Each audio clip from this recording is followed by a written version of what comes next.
the desperate search for Nancy Guthrie reaches its 20th day, local police say the case hasn't gone cold. The Pima County Sheriff's Department says it has gotten more than 28,000 calls related to Guthrie's disappearance. Authorities are turning to commercial genealogy companies for DNA leads, as well as Walmart to identify who purchased that backpack worn by the person in the surveillance footage, and tech firms to try and recover additional surveillance video. Let's bring in CBS News reporter Andres Gutierrez from Tucson. Andres, how confident are authorities that one of these leads could produce a break? Are you talking to anybody about where their confidence level is today? Well, Lindsay, at this point, there have been no significant updates in the last 24 hours. But as you said right off the top, investigators are saying that this case has not gone cold. They are right now actively working every lead that they get. Even though they don't have a suspect in custody, they say they are not out of options. A major focus right now is the DNA evidence that was found inside Nancy Guthrie's house. It is being analyzed and tested. That may take several weeks for it to be complete.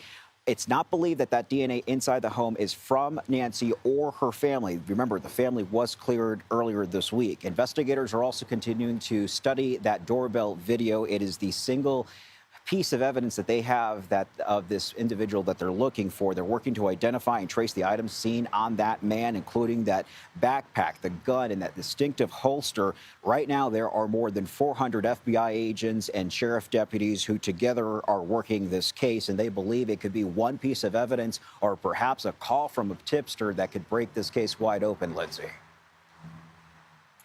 We once again heard from Mexican authorities about this case. What'd they say? Yeah, we ended up hearing from Mexico's top security official today during a news conference. Mexico's Secretary of Security addressed reports that the FBI had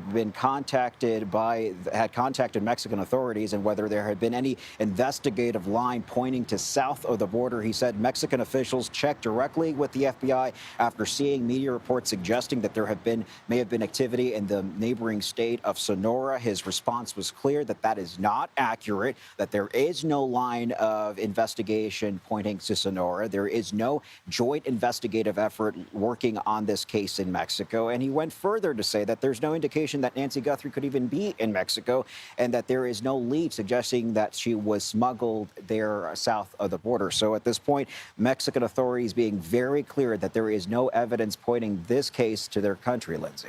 Andres Gutierrez, thank you.